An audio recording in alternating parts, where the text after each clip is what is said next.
Assalamualaikum warahmatullahi wabarakatuh. Di sini saya Ika Priscilia Oktania akan menjelaskan tentang ingkar al-sunnah.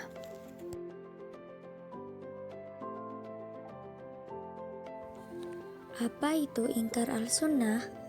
Secara etimologis, kata ingkar sunnah terdiri dari dua kata, yaitu ingkar dan sunnah.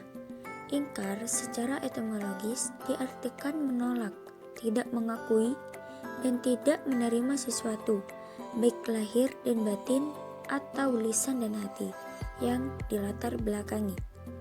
Sedangkan kata sunnah bermakna suatu perjalanan yang diikuti, baik perjalanan baik maupun buruk.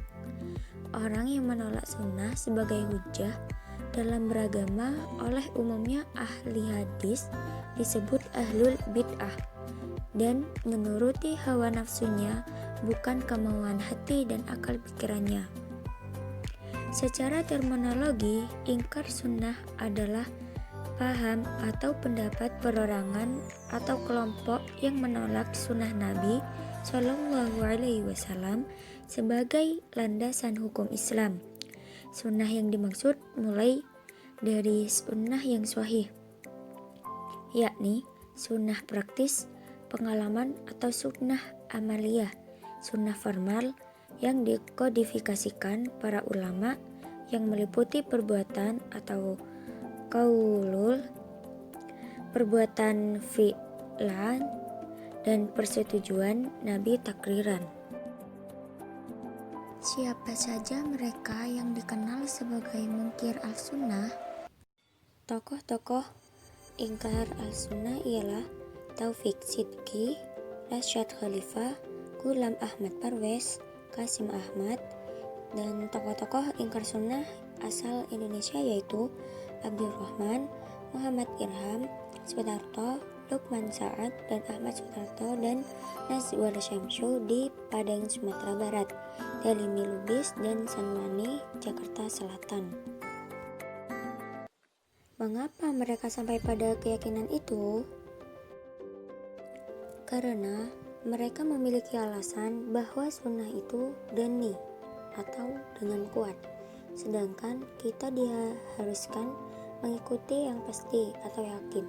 Masalahnya tidak demikian, sebab Al-Quran sendiri meskipun kebenarannya sudah diyakini sebagai kalamullah, tidak semua ayat memberi petunjuk hukum yang pasti.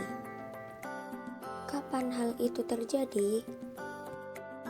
Ingkar sunnah hanya terjadi dalam dua periode, yaitu periode klasik dan periode modern.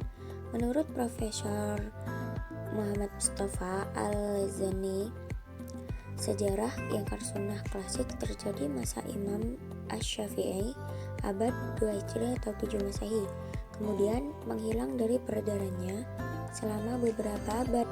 Kemudian pada abad modern kembali muncul di India dan Mesir, dan itu pun sampai saat pada masa sekarang. Di mana peristiwa itu terjadi? Peristiwa terjadi di Indonesia, Malaysia, di Asia Tenggara. Itulah banyak sekali melahirkan orang-orang yang mempunyai pemikiran tentang paham ingkar al-sunnah yang sampai saat ini masih mereka pertahankan karena keyakinan tentang ingkar al-sunnah. Dan bagaimana ingkar al-sunnah itu muncul dan bertahap? Ingkar al-sunnah muncul dan menyebarnya ingkar al-sunnah atau ingkar hadis dengan berbagai latar belakang dan motifnya dalam batasan tertentu telah menjadi masalah tersendiri sejak zaman klasik hingga modern, baik dalam kaitannya dengan pahaman ajaran Islam keseluruhan maupun posisi hadis sebagai salah satu sumber ajaran Islam. Secara empirik muncul dan berkembangnya komunitas pengingkar hadis tersebut telah menjadi salah satu faktor keresahan masyarakat muslim.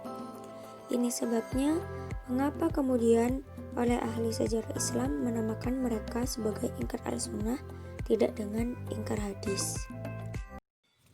Mungkin cukup sekian penjabaran dari saya, kurang lebihnya mohon maaf.